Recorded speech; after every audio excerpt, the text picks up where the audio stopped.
bunnies are pretty similar to cats, and I think a lot of people don't realize that they are their own beings with their own personalities, and they're not just a toy that you keep in the corner or you keep in a cage.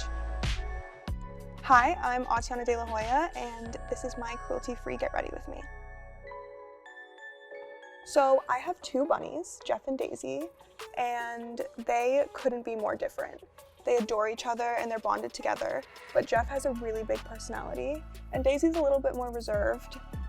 She doesn't really like much except for Jeff, just doesn't care about treats, doesn't care about being pet, only likes Jeff, where Jeff is definitely the opposite. I loved rabbits my whole life.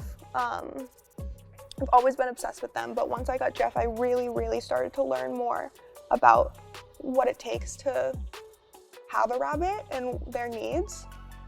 So I learned that rabbits thrive when they're bonded together. So I actually ended up finding a rescue in California that just rescues rabbits and kind of educates people on how to take care of rabbits, and I ended up adopting Daisy.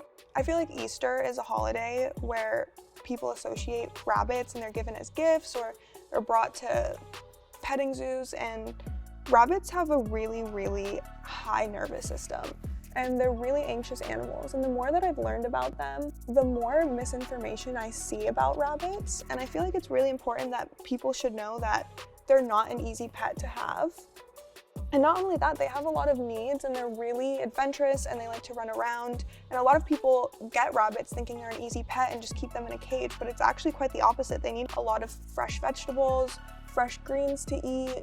They can be litter box trained as well. So when you do get a rabbit, if you want them to be free roam around your room, which is the most ideal situation, you're gonna have to train them and you're gonna have to put in the effort like getting a new dog or a puppy. It's not just an animal where you get it and kind of forget about it, and I think that gets really lost, especially on holidays like Easter, where rabbits are kind of shown everywhere, and they're really adorable animals, but they take a lot of patience and a lot of effort to make sure that they're living a happy life.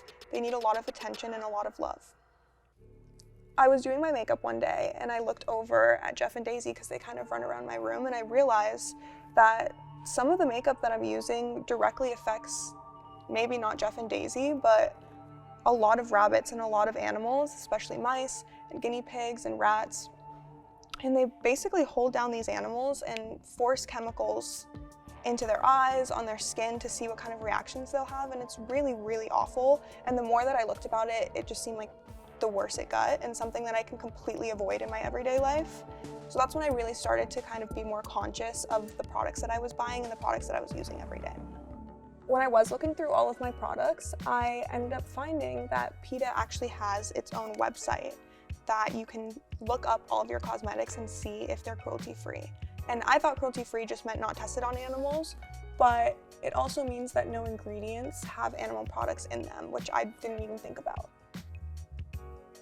I grew up in an animal-loving household for sure. We always had pets growing up, but I also grew up really aware of just veganism because my dad Travis is vegan, and he's been vegan my entire life, so we've always been around it, and I've always kind of known what it means to be vegan and why he decided to do it, and how the industries directly affect animals. I think it's really important just to think more about the products that you use every day and the products that you buy every day, because nobody has to be perfect, but just thinking about the little things and the little contributions that you can make really do make a difference.